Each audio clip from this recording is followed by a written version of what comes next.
Hi, I'm Brittany, a neurodivergent mum and speech pathologist. This is Not Just Theories, where I share what actually works in my real, messy life. Because life doesn't follow a theory. Here's what I actually do. Hello, and welcome back to Not Just Theories, the podcast where I share what works in my real, messy life. This is episode 2 of our little mini-series all about robust vocabulary instruction. In the first episode last week, we looked at the basics.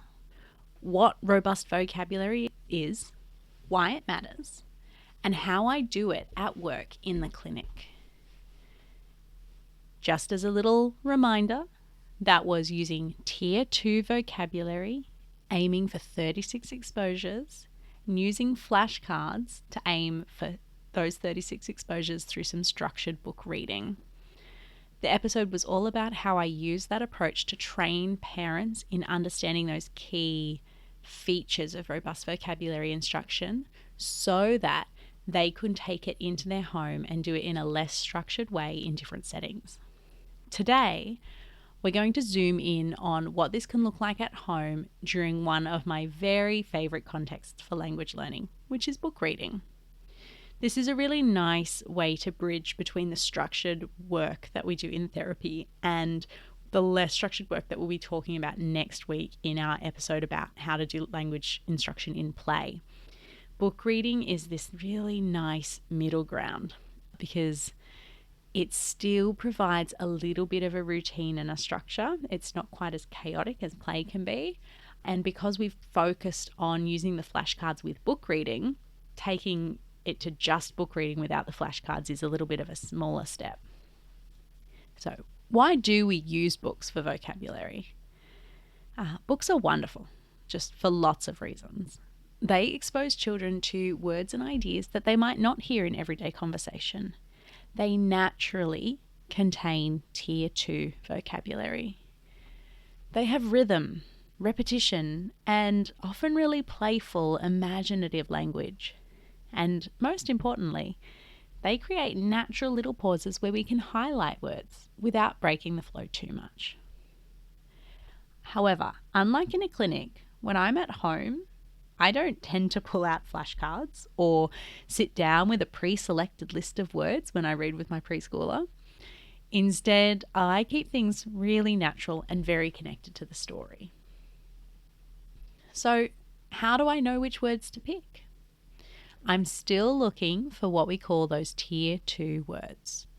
Really useful words that come up across lots of different contexts. Not super basic like dog or car. Those are Tier 1. And not super technical like photosynthesis, that would be Tier 3.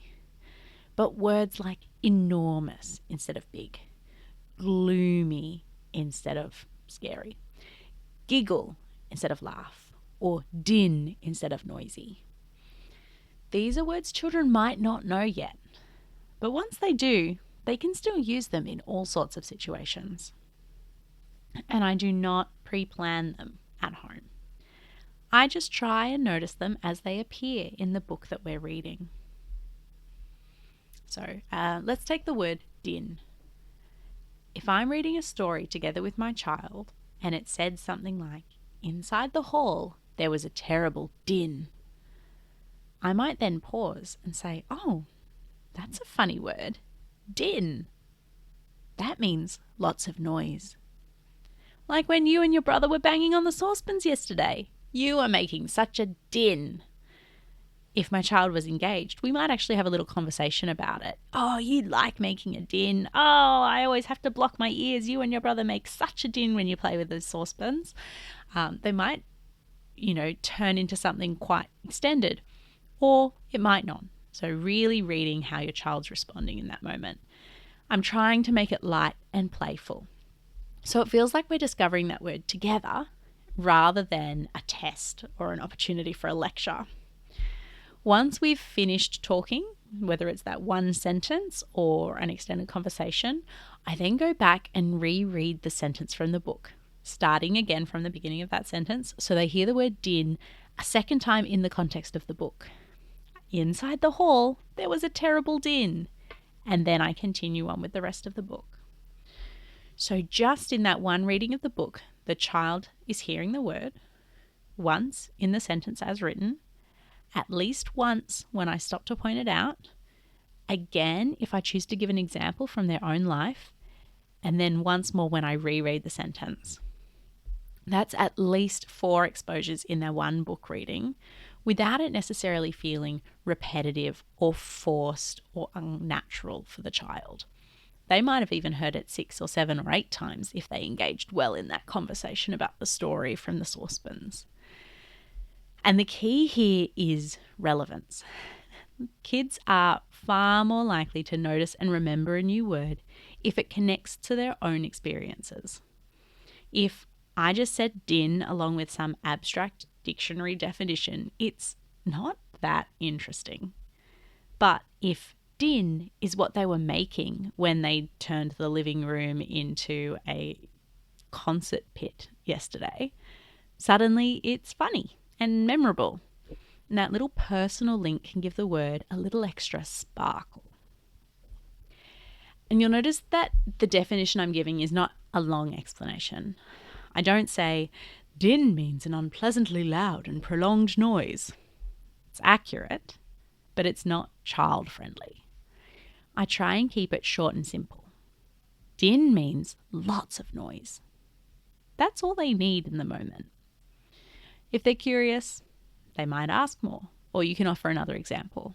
But often that simple, friendly definition is plenty to get them using the word themselves later. Beyond the book. So, while today I'm focusing mainly on how I do this in reading, I will say quickly that this is not where it ends.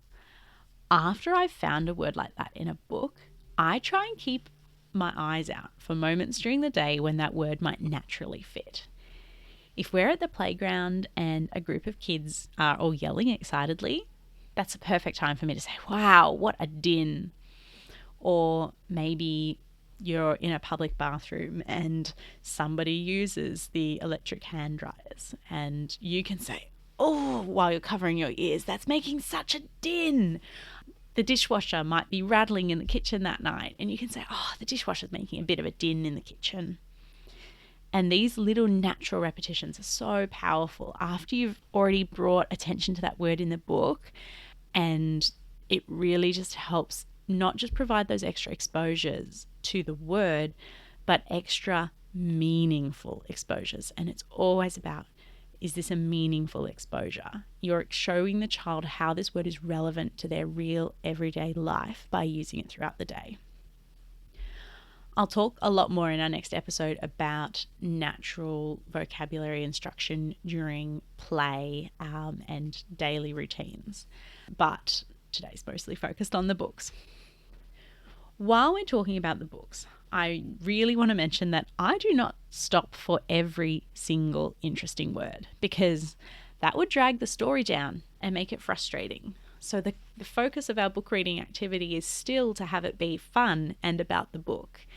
I just pick 1 or 2 words that feel worth highlighting and try and do it quickly and naturally. And the goal is to build the vocabulary so that the child's understanding the books a little bit more while still keeping that magic of story time. So to recap, I choose words straight out of the book as I go, trying to trick those 2 words. It can be hard to do on the spot, but if it's a book that you read over and over again, you might start to get to notice what those tier 2 words might be. After I've said it, I pause to give a really short child-friendly definition and really try and link the word back to the child's real life so it sticks. I make sure the child hears the word a few times in that moment, at least 4 repetitions while I'm reading the book, and then later I keep the word alive in our everyday routines. If I can, I try and keep that same book out or really readily grabbable for a couple of weeks so that we can try and get closer to those 36 exposures that I talked about last week. But I never force a child to read a book that they're not interested in because that is just super counterproductive. Overall, that's it for today's episode. In our next one, we will move beyond books and talk about how to weave vocabulary into your child's daily life through play, routines, and those little moments that pop up all day long. Thanks for listening, and if you've been enjoying this mini-series, I would love if you could share it with a friend or leave a review. It really helps more parents and carers find the podcast. I'll see you next week. Thanks so much for listening to Not Just Theories. I really appreciate you being here. If this episode resonated with you, the best way to support the show is to follow, leave us a rating or review, or just share this episode with someone else who you think might find it comforting or useful. I hope to see you back here soon.